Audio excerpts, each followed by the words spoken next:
Hello दोस्तों, नमस्कार दोस्तों। हिंदी स्पेशल चैनल में आप सभी का हार्दिक स्वागत और अभिनंदन। दोस्तों, इस चैनल में आप सभी को मिलेंगे आज 25 वर्णमाला के इम्पोर्टेंट क्वेश्चन जो एग्जाम में क्वेश्चन पूछे जाते हैं, बस वही इम्पोर्टेंट क्वेश्चन ही रहेंगे। और दोस्तों, यदि आप हमारा वीडियो देख लेते हैं तो आपका वर्णमाला से रिलेटेड किसी भी क्वेश्चन कोई भी हो छूटने नहीं पाएगा एग्जाम में। चलिए दोस्तों, समय न लेते हुए ज़्यादा हम अपने वीडियो की शुरुआत करते हैं। हमारा पहला क्वेश्चन है, हिंदी भाषा की सबसे छोटी इकाई क्या है? हिंदी भाषा की सबसे छोटी इकाई क्या है? शब्द है, व्यंजन है, स्वर है या वर्ण है? तो हम सब जानते हैं भाषा की सबसे छोटी इकाई होती है, वो क्या होती है? वर्ण होती है दोस्तों। यानी ऑप्शन डी को लॉक कर दिया जाए। हम सब क्वेश्चन नंबर अगले तरफ बढ़ते हैं। अगला क्वेश्चन है हमारा क्वेश्चन नंबर 2। क्वेश्चन नंबर 2 हमसे क्या कह रहा है? हिंदी वर्णमाला में अयोगवा और कौन कौन से हैं? क्या ये और आ है? क्या ये ई और ई है? क्या ये ऊ और ऊ है? क्या और अंग और अह है?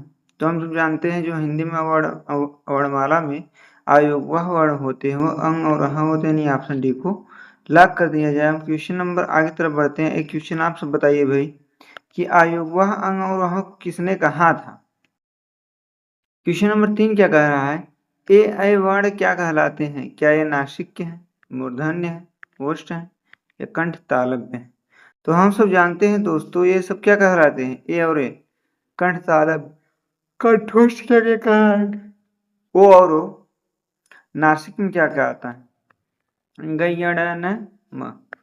अब क्वेश्चन नंबर 4 हमसे क्या कह रहा है? हिंदी में मूलतः वर्णों की संख्या कितनी है? क्या ये 50 है, 51 है, 52, 53? तो हम सब जानते हैं जो हिंदी में मूलतः वर्णों की संख्या है वो दोस्तों 52 है। यानी ऑप्शन सी को लॉक कर दिया जाए। अगर हम क्वेश्चन नंबर अगली तरफ बढ़ते हैं, अगला क्वेश्चन नंबर 5 क्या कह रहा है हमसे? 5 कह रहा है, छह ध्वनि किसके योग से बनी है? क और श से, क और छ से, क और च से, क और श से। तो हम जानते जो छह ध्वनि है क और छ से मिलकर बनी, लेकिन पेट फाड़ ख होना चाहिए और आधा क होना चाहिए, यानी ह के नीचे हलंत होना चाहिए। अब हम सब क्वेश्चन नंबर अगले तरफ बढ़ते हैं। अगला क्वेश्चन है क्वेश्चन नंबर 6। क्वेश्चन हमसे क्या कर रहा है? ज्ञ वर्ण किन वर्णों के योग से बना है? क्या ज प्लस ईयस बना है? क्या ज प्लस न से बना? ज प्लस ढ से बना? ज प्लस अंग से बना? तो हम सब जानते हैं जो ज्ञ है ये दोस्तों ज प्लस ईयस से बना है। ज जो हमारा आधा होना चाहिए, ध्यान देना। अब अगला क्वेश्चन है हमारा आप सभी के सामने क्वेश्चन नंबर 7। ये क्या कह रहा है? स ख श निम्न में से श ख श निम्न में से कौन सा व्यंजन कहलाते हैं? क्या यह प्रकंपित व्यंजन है, स्पर्शी व्यंजन है, संघर्षी व्यंजन है, उष्म संघर्षी व्यंजन? यही आपको बताना है कि श ख श कौन से व्यंजन कहलाते हैं। तो दोस्तों हम सब उष्म संघर्षी व्यंजन है। कैसे हैं? उष्म संघर्षी यानी उष्मा पैदा कर रहे हैं। दोस्तों अगला क्वेश्चन है क्वेश्चन नंबर 8। ये क्या कह रहा है? निम्नलिखित में से अल्पप्राण कौन सा वर्ण है? अल्पप्राण कौन सा वर्ण है? क्या ये अ और आ है, क और ग है, थ और ध है, फ और फ है? तो अल्पप्राण और महाप्राण दो होते हैं। अल्पप्राण मतलब आगे वाला 1, 2 और 3 और महाप्राण पीछे वाला। तो क्या हो जाएगा दोस्तों? 4 हो जाएगा, 5 हो जाएगा। ये अल्पप्राण और महाप्राण हो गए। इसमें हमें बताना है। तो 8वां क्या हो जाएगा दोस्तों? क और ग, यानी 1 और 3, यानी ये हो जाएगा। यानी कहने मतलब 1, 3 और 5 ये अल्पप्राण है। क्या है? अल्पप्राण है। बाकी 2 और 4 ये महाप्राण है। हम महसूस कर रहे हैं आप सभी को समझ में आ गया होगा। चलिए हम समझ लेते हुए अगले क्वेश्चन की तरफ बढ़ते हैं। अगला क्वेश्चन है क्वेश्चन नंबर 9। ये क्या कह रहा है? यरलव किस वर्ग के व्यंजन हैं? क्या ये तालव्य है, उष्म है, अंतःस्थ में है, ओष्ठ है? यही आपको बताना है दोस्तों। 9वां नंबर का है आपसे कि इनमें में से यरलव किस वर्ग के व्यंजन है? तो क्या है? हम जानते हैं यरलव कैसे हैं भाई? अंतःस्थ हैं, यानी ऑप्शन सी को लॉक कर दिया है। अब क्वेश्चन नंबर अगले तरफ बढ़ते हैं। अगला क्वेश्चन हमसे क्या कह रहा है?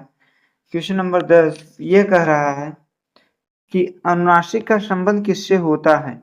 केवल नाक से, केवल मुंह से, नाक और मुंह दोनों से, इनमें से कोई नहीं। तो हम सब जानते हैं जो अनुनासिक है उसका संबंध नाक और मुंह दोनों से होता है। ऑप्शन सी को लॉक कर दिया जाए। अब क्वेश्चन हम अगले की तरफ बढ़ते हैं। अगला क्वेश्चन हमारा है, ये क्वेश्चन है, कंठ ध्वनियां कौन सी हैं? कंठ ध्वनियां कौन सी हैं? क्या ये क और ख है, य और र है, च और ज है, ट और ड़ है? कंठ ध्वनियां क्या क्या होती हैं? जो क ख ग अंग यानी ऑप्शन ए को लॉक कर दिया जाए। अब बाकी अब चलते हैं हम अगले नंबर क्वेश्चन पे। अगला नंबर क्वेश्चन है क्वेश्चन नंबर 12। ये हमसे क्या कह रहा है? मूर्धन्य व्यंजन कौन से हैं? मूर्धन्य व्यंजन, आपको मूर्धन्य व्यंजन बताना है तो पहले आएगा कंठ, फिर तालव्य, फिर दंत, तालव्य बाद फिर दंत, दंत बाद फिर ओष्ठ, फिर ऐसे चलता रहेगा। यानी क से कंठ, क ख ग अंग, तालव्य से मूर्धन्य आएगा, प मूर्धन्य आ जाएगा, च छ ज झ, यानी ऑप्शन बी को लॉक कर दिया जाए। अब क्वेश्चन नंबर अगले की तरफ बढ़ते हैं। अगला है क्वेश्चन नंबर 13। ये हमसे क्या कर रहा है? घर का उच्चारण स्थान कौन सा है? क्या ये मूर्धा है, कंठ है, तालव्य है, दंत है? यही आपको बताना है। तो हम सब जानते हैं जो गए उसका उच्चारण स्थान कंठ है, यानी ऑप्शन बी को लॉक कर दिया जाए। अब क्वेश्चन नंबर अगले की तरफ बढ़ते हैं हम सब। अगला है क्वेश्चन नंबर 14। ये हमसे क्या कह रहा है? निम्नलिखित में से कौन सा वर्ण घोष है? क्या ये प है, ट है, द है, फ है? घोष बताना है भाई। अघोष, सघोष। अघोष मतलब आगे वाला, 1 2 3, और सघोष मतलब पीछे वाला, 4 और 5। समझ में आ गया? अब इसमें बताना है सघोष यानी चौथे पचों कौन आ रहा है? प पहले, ट, द और फ। यानी ऑप्शन सी को लॉक करिए, द हो जाएगा भाई, त थ द। अब क्वेश्चन नंबर हम सब अगले की तरफ बढ़ते हैं। अगला क्वेश्चन हमसे क्या कह रहा है? Question number 15। किस शब्द में द्वित्व व्यंजन है? द्वित्व व्यंजन बताना है। क्या पूना में द्वित्व व्यंजन है, इलाहाबाद में द्वित्व व्यंजन है, दिल्ली में है, उत्साह में? द्वित्व व्यंजन मिस कौन में से?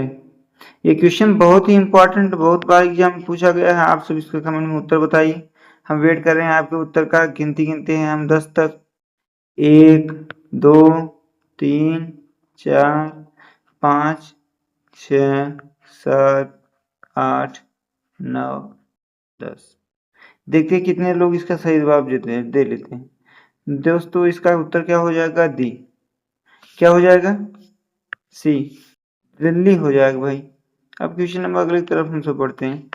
अगला है क्वेश्चन नंबर 16। ये क्या कह रहा है?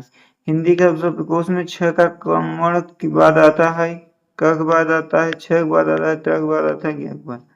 ये आता है भाई क के बाद। किसके बाद? क के बाद आता है, यानी ऑप्शन ए को लॉक कर दिया भाई। सभी क्वेश्चन बहुत ही इंपॉर्टेंट है, आप सब क्वेश्चन मिस न करिए। जो आ रहा है प्रश्न का उत्तर आप कमेंट करिए, इससे आपका अभ्यास भी होगा और हमें भी बढ़िया लगेगा कि हाँ हम सब मेहनत कर रहे हैं भाई। समझ पा रहे हैं? क्वेश्चन नंबर 17 क्या कह रहा है? छह वर्ण किन वर्णों के योग से बना है? क्या त और रस बना है, त और रस बना है, त रस बना है, त और रिस बना है? ऑप्शन ए को लॉक कर दिए, त प्लस रस से मिलके बना है। अब क्वेश्चन नंबर 18 क्या कह रहा है हमसे? ये कह रहा है इनमें से ओष्ठ ध्वनि कौन सी है? क्या ये ल है, र है, श है, फ है? ओष्ठ में आता है प फ ब भ, ऐसी कर चलता है। तो 18 क्या हो जाएगा दोस्तों? डी हो जाएगा, यानी फ हो जाएगा। प फ ब भ होता है ना। अब क्वेश्चन नंबर अगले की तरफ बढ़ते हैं। अगला क्वेश्चन है क्वेश्चन नंबर 19। ये क्या कह रहा है हमसे कि वृत्ताकार वर्तुल स्वर में से कौन सा है? वृत्ताकार या वर्तुल स्वर में से कौन सा है? क्या ये आ है, ए है, उ ओ है, ए है? यही आपको बताना है। इनमें हो जाएगा दोस्तों हमारा उ और ओ, ये सब क्या है? वृत्ताकार स्वर। अब हम सब क्वेश्चन नंबर अगले की तरफ बढ़ते हैं। अगला क्वेश्चन है क्वेश्चन नंबर 20। ये क्या कर रहा है हमसे? यह कह रहा है ज्ञ का उच्चारण स्थान क्या है? क्या ये दंत है, तालु है, मूर्धन्य है, ओष्ठ? यही आपको बताना है ज्ञ कैसा है। तो हम सब जानते हैं जो ज्ञ है हमारा तालु से, यानी ऑप्शन बी को लॉक कर दिया जाए।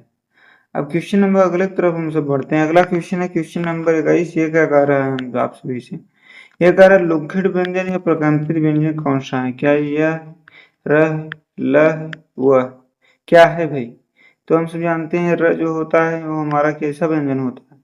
लुंठित व्यंजन होता है, यानी त और र ये प्रकंपित और लुंठित दोनों होते हैं। क्वेश्चन नंबर हम सब अगले तरफ बढ़ते हैं। अगला क्वेश्चन है क्वेश्चन नंबर 22। ये क्या कह रहा है हमसे? ये कह रहा है पार्श्व व्यंजन कौन सा है? क्या यह है, र है, ल है, व है? तो पार्श्व व्यंजन आ जाएगा तो हम मार देंगे ल, यानी ऑप्शन सी को लॉक कर दिया। क्वेश्चन नंबर अगले तरफ हम पढ़ते हैं।